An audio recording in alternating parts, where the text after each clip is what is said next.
Hallelujah. अजीज़ान ग्रामी, खुदावंद यीशु मसीह के पुरजलाल बाकमाल और बेमिसाल नाम में खुदा का खादिम फरियाद गिल आपकी खिदमत में सलाम पेश करता है।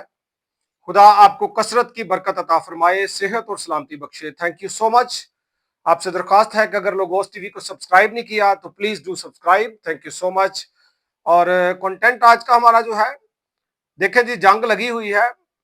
दो न्यूक्लियर पावर जो मुल्क हैं, इंडिया और पाकिस्तान, इनके दरमियान जो कशीदगी है ये इंतहाई खतरनाक है। इंडिया भी हमले कर चुका है, पाकिस्तान भी कर रहा है। उनके ड्रोन भी यहां पे गिराए जा रहे हैं, रफाइल गिराए गए हैं। मुख्तलिफ तौर से पाकिस्तान अपना दिफा कर रहा है, लेकिन हमें पता है दोनों के पास एटम बम है।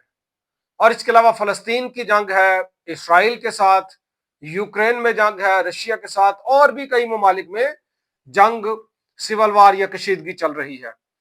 ऐसे हालात में जब खतरा है कि वर्ल्ड वॉर 3 हो सकती है, एक आलमी जंग हो सकती है, और अब की बार जो जंग होगी, अब जाहिर है न्यूक्लियर जंग होगी। बहुत सारे ममालिक, बहुत सारी दुनिया का जो है वो तख्ता उल्ट जाएगा, तहस नहस हो जाएंगे। तो ऐसी सूरत हाल में, पता नहीं आपने खबर सुनी थी कि नहीं, अमेरिका के जो प्रेसिडेंट है डोनाल्ड ट्रंप ने कहा था कि वो एक कॉलोनी बनाएंगे मार्स पर। और ये उन्होंने प्लान दिया था एलन मस्क को आप जानते होंगे सारे लोग, ये उनके एडवाइजर हैं, मुशीर हैं ट्रंप के। और इनका प्लान है 2026 से 28 तक में जो टारगेट दिया गया है एलन मस्क को कि वो एक कॉलोनी बनाए, बल्कि कॉलोनीज, ज्यादा कॉलोनियां बनाए मार्स पर, ताकि यहां से बवक्त जरूरत मार्स पर शिफ्ट हुआ जाए। और उनका ये प्लान इसलिए है कि अगर वर्ल्ड वॉर होती है तो जिस तरह से नूह के अयाम में कश्ती में जो लोग थे वो सवार थे, बच गए थे और उनको कोई नुकसान नहीं हुआ था, और बाकी दुनिया गारत हो गई थी। तो अब जब वर्ल्ड वॉर हो या दुनिया एक दूसरे पर एटम बम गिराए, तो अमेरिका का ये प्लान है कि उनकी एक कॉलोनी या एक से ज्यादा कॉलोनियां जो है वो मार्स पर हों। और इस सिलसिले में वो वहां पे जो जरूरी साजो सामान है उसको शिफ्ट करने का सोच रहे हैं। और जितना वक्त यानी कि जमीन पर उसका असर होगा वो मार्स पर रहेंगे और बाद में मार्स से वापस आ जाएंगे। देखें जी दुनिया कहां पे पहुंची हुई है। ये कर सकता है जी, आपको पता होना चाहिए कि इसका जो जेट है एक वापस आया था एलन मस्क का, मार्स से वापस होकर जमीन पर आया था, और ये पहला सक्सेसफुल एक्सपीरियंस हुआ था। तो ये कर सकते हैं जी दुनिया, साइंस को बाइबल भी सपोर्ट करती है, ये हो सकता है, सारा कुछ हो सकता है। ताहम जाहिर है जी जब यीशु आएगा तो हालात ये अक्सर तब्दील होंगे, लेकिन दुनिया अपने हिसाब से बहुत कुछ करने का सोच रही है। और इसके अलावा वेस्ट में, अमेरिका में, चूंकि उन लोगों के पास पैसा है, उनके हालात बहुत बेहतर हैं, कमी नहीं है किसी तरह की, तो उन्होंने जेरे जमीन बंकर्स बनाए हुए हैं, जेरे जमीन रहायश गाहें, जेरे जमीन वो सारी सहूलतें उन्होंने पहले से सेटल कर दी हुई हैं, पानी की सहूलत, टॉयलेट, गैस, हर चीज, और साथ ही साथ ऑक्सीजन की भी, वेंटिलेशन भी रखी है, और ऑक्सीजन सिलेंडर भी, और खाने पीने की अशिया भी। और एटम से बचने का, न्यूक्लियर से बचने का ये भी तरीका है कि जेर जमीन 5 से 6 फुट आप नीचे एक रहायशगाह बनाएं, स्पेसिफिक एक पैटर्न है उसके मुताबिक। तो जितने दिन बाहर वो उसका असर रहेगा, जो लोग जेर जमीन रहेंगे वो भी बच सकते हैं। तो अमेरिका में ये भी बहुत सारे लोग कर रहे हैं, और भी कई ममालिक में ये आम है, लोग अपने घरों में बंकर्स बनवा रहे हैं। हमारे यहाँ तो आपको पता है रोटी पूरी नहीं होती, हालात जिस तरह के सारे पता है, साढ़े नहीं इंडिया के भी उसी तरह के हालात है, मिलते जुलते। तो जनाब यहाँ पे क्या करना है, यहाँ पे तो हम दुआ करें। जाहिर है जब हालात तब्दील होने हैं, जिसकी वो कहते ने जिदी इतने आईए और जिथे मर्जी चल जाए फिर आईए, ठीक है। और जब दिन पूरे हो जाने तो फिर हो जाने हैं। और दूसरी बात यह है कि हम और कुछ कर भी नहीं सकते, हम कर सकते हैं दुआ अपने लिए भी, अपने मुल्क के लिए भी, अपनी अफवाज के लिए भी, और वो करनी चाहिए, और सपोर्ट करना चाहिए अपनी अफवाज को, ताकि मुल्क जो है वो सलामत रह सके।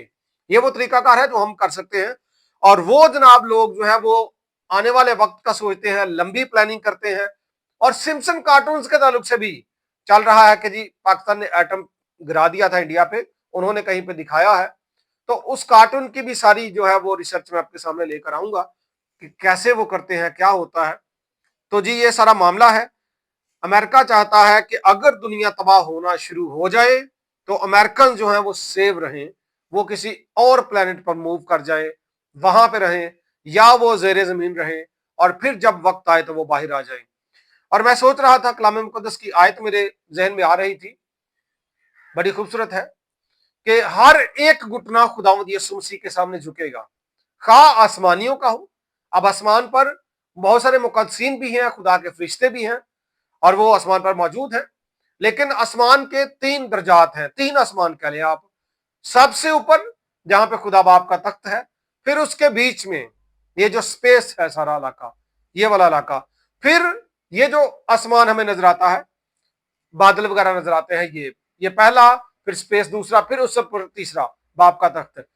तो खास मानियों का, यानी इस हिस्से में भी जो शख्स होगा उसका, खास जमीनियों का हो, और खास जमीन के नीचे पानी में जो लोग हैं, ये जो बंकर बना कर रहेंगे जमीन के नीचे, या और भी जो लोग मखलूक जमीन के नीचे है, हर एक घुटना खुदावंद यीशु मसीह के सामने झुकेगा। जब यीशु मसीह की आमद होगी तो ये सारे के सारे उसके सामने हाजिर हो जाएंगे, जहां पे भी होंगे आ जाएंगे और अदालत शुरू हो जाएगी। तो खुदा आपको बरकत दे, अपने हिफ्ज़ो ईमान में रखे। देखें, हम दुआएं करते हैं कि जंगे रुके, ये हमारी ख्वाहिश है, ऐसा ही है ना, हम अमन चाहते हैं, मसीही वैसे भी अमन पसंद लोग हैं। लेकिन खुदावंद यीशु मसीह का फरमान है कि उसके आने से पहले लड़ाइयां होंगी, लड़ाइयों की अफवाहें आएंगी, बंचाल आएंगे और जंगें होंगी। कौम पर कौम और सल्तनत पर सल्तनत चढ़ाई करेगी और एंटी क्राइस्ट आएगा, यानी कि मुखालफे मसीह, और वो आकर दुनिया को गुमराह करेगा। मुखालफे मसीह पर भी मैंने वीडियो दी हुई है, लेकिन कुछ लोगों ने मुझे कहा कि जी पोप साहिब जो फौत हो गए उनके ताल्लुक से भी बताएं, और जो कुछ अफवाहें हैं एंटी क्राइस्ट के ताल्लुक से या 666 के ताल्लुक से, कोशिश करूंगा उस पर भी मैं एक वीडियो बनाऊं। Keep watching, thank you so much, God bless you all, God bless Pakistan, thank you.